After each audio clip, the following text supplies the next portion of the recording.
प्रणाम। उम्मीद करता हूँ कि आप सभी स्वस्थ होंगे। तो आज का जो हमारा आसन है उस आसन का नाम है सुप्त वज्रासन। मतलब जब हम वज्रासन करते हैं और उस स्थिति में जब हम लेट जाते हैं तो उसे सुप्त वज्रासन कहा जाता है। सुप्त वज्रासन की मैंने पहले से एक वीडियो बनाई हुई है, आप उसमें देख सकते हैं कि सुप्त वज्रासन कैसे किया जाता है और उसके क्या क्या लाभ होते हैं, क्या क्या विशेष उसके जो लाभ होते हैं वो आपको पहले बता दिया गया है। तो अब हम बात करते हैं कि सुप्त वज्रासन कैसे करें और इसकी क्या क्या सावधानी है और उसके क्या क्या लाभ हैं। तो सबसे पहले हम इसकी स्थिति देख लेते हैं सुप्त वज्रासन की। तो सुप्त वज्रासन के लिए हमें सबसे पहले वज्रासन की स्थिति में बैठ जाना है। वज्रासन की स्थिति मैंने बताई है। तो वज्रासन की स्थिति में बैठ करके हमें क्या करना है, अपनी एल्बो नीचे रखनी है। एल्बो डाउन करेंगे हम और स्लोली धीरे धीरे लेट जाएंगे।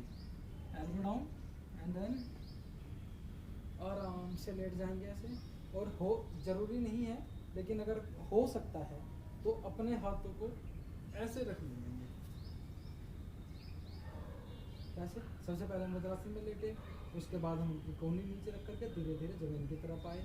ज़मीन की तरफ आने पर हमने अपने शोल्डर को ज़मीन पर रखा और ज़मीन पर रखने के बाद हमने अपने हाथों को आराम से पीछे मोड़ दिया और पीछे मोड़ करके हमने उनको क्रॉस में पकड़ लिया। तो ये स्थिति होती है वज्रासन की। इसमें एक चीज़ का ध्यान रखिए कि अगर थोड़ा आपको कंफर्टेबल लग रहा है तो आप अपने पंजों अपने घुटनों को दोनों को मिला लो, और अगर आपको लगता है कि घुटने मिलाने थोड़े मुश्किल हैं तो आपके घुटने खुले भी रह सकते हैं, कोई बात नहीं। लेकिन धीरे धीरे जब हम अभ्यास करते रहेंगे तो अभ्यास करने के बाद क्या होगा कि आपके घुटने ईजिली मिल जाएंगे।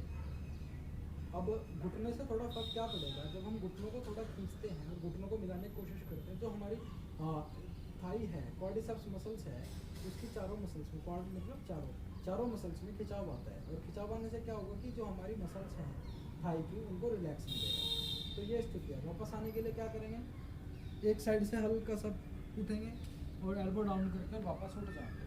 तो ये इसकी करने की और उठने की स्थिति है। अब हम बात करें कि किस व्यक्ति को इसका अभ्यास नहीं करना चाहिए।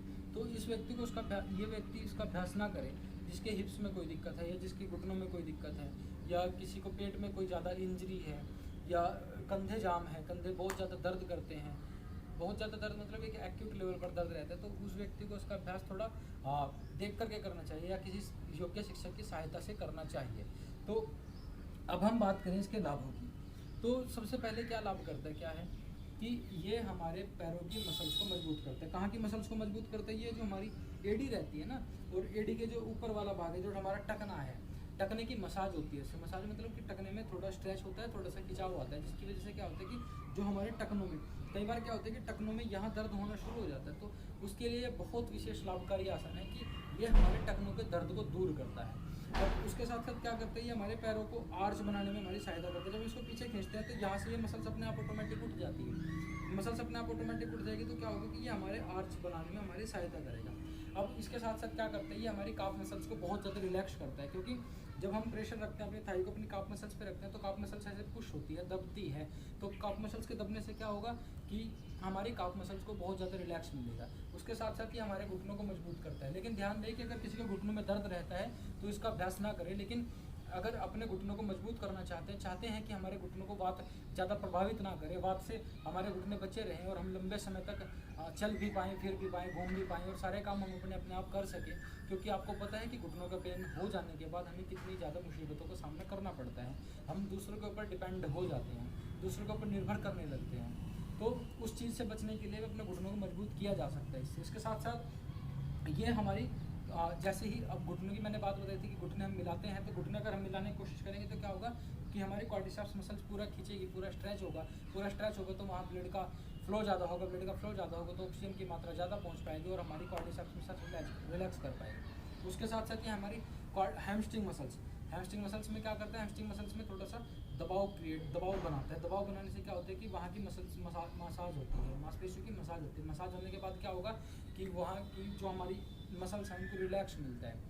आपने मसाज थेरेपी भी देखा और आपने कई जगह जिमों में ये भी देखा होगा कि कुछ एक बांधने वाला एक चीज़ होती है जिससे पैरों को पूरी तरह से बांध लिया जाता है, फिर उसमें प्रेशर बढ़ाया जाता है हवा का, और उस हवा के प्रेशर बढ़ने से क्या होता है कि हमारा पैर दबता है और हमारे पैरों को रिलैक्स मिलता है। और आपने सामान्यतः घरों में भी देखा होगा कि किसी छोटे बच्चों को हम बोल देते हैं कि पैर दबाने के लिए, तो पैर दबाने के बाद क्या होता है कि तुरंत से हमें एकदम से रिलैक्स मिलता है। तो वही रिलैक्स हमारी थाई मसल्स को भी मिलेगा।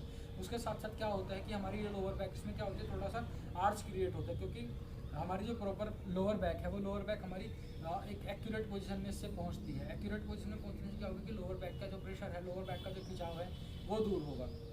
उसके साथ साथ क्या करेगा ये हमारे एब्डोमेन की मसल्स जो ढीली हैं उन मसल्स को टाइट करता है और मैं एब्डोमेन की फैट को भी रिड्यूस करने का काम करता है और हिप्स की फैट को भी रिड्यूस करता है, जिससे कि हिप्स भी श्रिंक होते हैं हमारे और हमारा एब्डोमेन भी श्रिंक होता है और वो पतला होता है। पतला मतलब कि एक प्रॉपर जो हमारी वेट और हाइट के हिसाब से जो वेट होना चाहिए और जो वेस्ट होनी चाहिए उस हिसाब से उसको मेंटेन करता है। तो ये काम हमारे लिए करता है। इसके साथ साथ क्या करते हैं, अब हमारी पूरी की पूरी कमर उठ करके ऐसे आती है, तो पूरी कमर ऐसे उठ करके आएगी और हमारे शोल्डर जमीन पर रखेंगे, हमारे हिप्स जमीन पर रखेंगे, तो क्या करेगा ये हमारी थायराइड ग्लैंड के ऊपर काम करेगा, हमारे थायराइड ग्लैंड को एक्टिवेट करेगा और उससे हार्मोन्स का सिक्रेशन अच्छा होगा।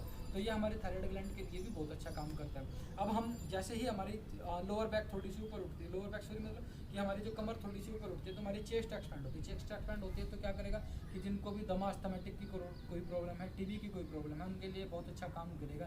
क्योंकि एक तो ये वज्रासन हो गया, वज्रासन कफ पे वैसे भी काम करता है और उसके साथ साथ ये सुप्त वज्रासन होगा क्योंकि इसमें चेस्ट भी एक्सपेंड हो रही है। तो क्या होगा कि ये टीबी से जो संक्रमित होता है, जो व्यक्ति टीबी से परेशान है, बीमारी जिसको टीबी हो चुका है, उसके लिए बहुत अच्छा काम करेगा। उसके साथ साथ क्या काम करेगा, हमारे सर्वाइकल बोन के लिए बहुत अच्छा काम करेगा। सर्वाइकल बोन की स्ट्रेंथ को बढ़ाएगा, उसको मजबूती देगा, उसकी फ्लेक्सिबिलिटी को इंक्रीज करेगा।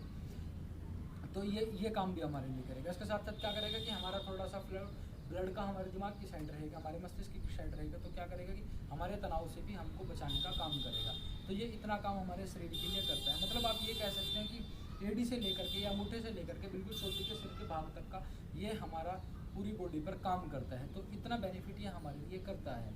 तो इतना बेनिफिट करता है तो हमें अब और एक सबसे बड़ी बात कि ये हमारी अपान वायु को नियंत्रित करता है, कंट्रोल करता है, अपान प्राण को कंट्रोल करता है। कंट्रोल करने से क्या होगा कि हमारा जो कॉन्स्टिपेशन या बवासीर पाइल्स जिसको बोलते हैं वो ठीक होता है। इससे जब हम इसका नियमित अभ्यास करते हैं तो क्या होता है कि अपान वायु पे हम कंट्रोल करने लगते हैं, अपने हिसाब से हम उसको कंट्रोल कर लेते हैं। तो कंट्रोल करने का मतलब क्या होगा कि हमें फिर कब्ज की और पाइल्स की दिक्कत तो होगी ही नहीं, क्योंकि अगर हमारा एक्सक्रीटरी सिस्टम अच्छे से प्रॉपर से काम करना है तो हमारे अपान जो प्राण है उसका हमारे नियंत्रण में होना बहुत आवश्यक है, या उसका नियंत्रण में होना बहुत ज़्यादा जरूरी है।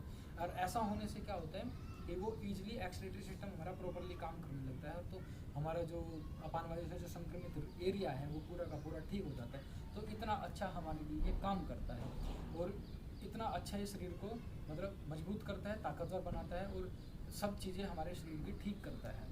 तो अब मैं उम्मीद करता हूँ कि आप सभी लोग इस योगा को, इस आसन को ज़रूर से ज़रूर अपनाएंगे। तो इसी के साथ प्रणाम, स्वस्थ रहिए, खुश रहिए। और अगर आपको अच्छा लगे तो आप हमारे चैनल को लाइक, कमेंट और सब्सक्राइब कीजिए। और अगर आपको कोई समस्याएं हैं तो आप नीचे कमेंट करके भेज सकते हैं, जिसका कि हम अच्छे से एक साइंटिफिक स्टडी के साथ उसका उत्तर देने की कोशिश करेंगे। प्रणाम, स्वस्थ रहिए।